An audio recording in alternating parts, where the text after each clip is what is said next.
O Vojvoda pode promover uma estreia, né, nesse jogo contra o Atlético Mineiro, no domingo, né, às 4 da tarde, que é o zagueiro Adonis Frias, né?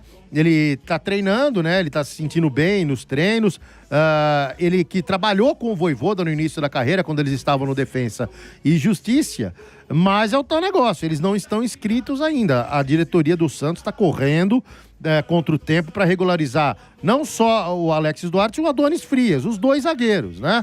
Então, se não forem regularizados, infelizmente o Vojvoda vai ter que usar o que tem, né?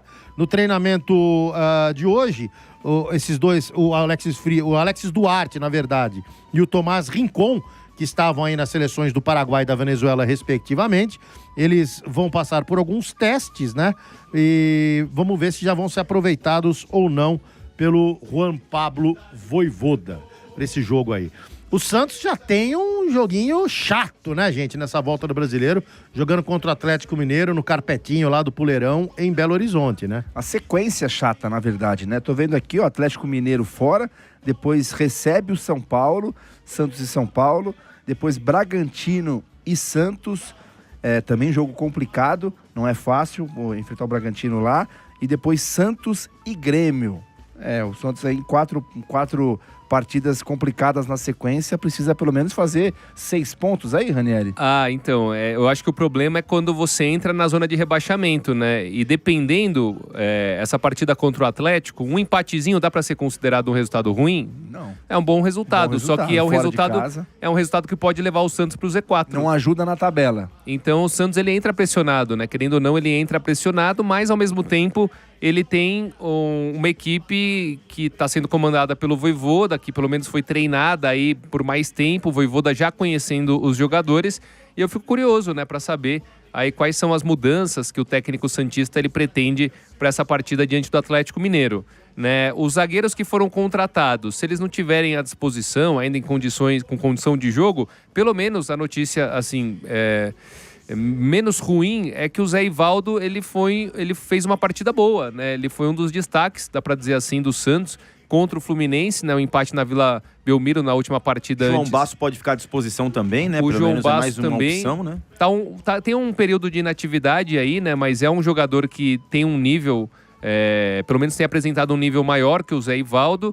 E é isso, eu tô curioso, né? O Mike também, ele pode se recondicionar, né? Ele ainda tá pegando, ele não tava jogando com frequência no Palmeiras. Chega no Santos, já começa a jogar praticamente todos os jogos, né? Aquela indefinição também na lateral esquerda. Será que o Escobar, que era conhecido, figura carimbada do Vojvoda, quem vai permanecer ali na lateral esquerda? O Tomás Rincon na primeira volância ou não? Será que ele vai testar, às vezes, jogadores com uma capacidade de jogo maior, né? Quando o Santos tem a bola.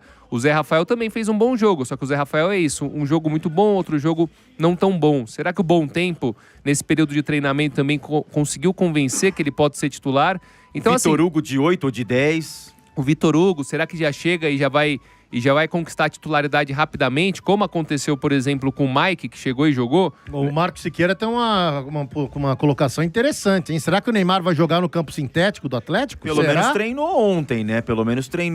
Agora vai da decisão do jogador, né? Vai da decisão, mas eu acredito que nesse momento, mesmo tendo o sintético pela frente, ele vai ter que jogar. Se ele tiver condição, o Vojvoda tem que pôr pra jogar. Aí eu não sei se vai colocar lá dentro da grande área, né, com falso 9, ou se vai ser o 10. E tem outra, o Neymar, agora, que teve jogo da seleção, data FIFA, que ele não teve presente, que ele não tá machucado, ele vai estar louco pra estar na próxima. E acho que não vai demorar. A próxima convocação da seleção, né, para os amistosos já é logo ali, né? Como diria Vanucci, o saudoso Vanucci. A convocação sai agora no final do mês. Então o Neymar... Tem 3 jogos, é isso? É isso. Final do mês, ele tem pouco jogos. tempo, então ele não vai poder ficar escolhendo jogar em sintético, jogar em natural, né? Porque justamente agora cada partida é importante. Para os jogadores que estão brigando por uma vaga na Copa do Mundo, cada jogo é importante, né? A gente falou aqui contra o Chile, teve jogador que praticamente garantiu a vaga na Copa do ano que vem.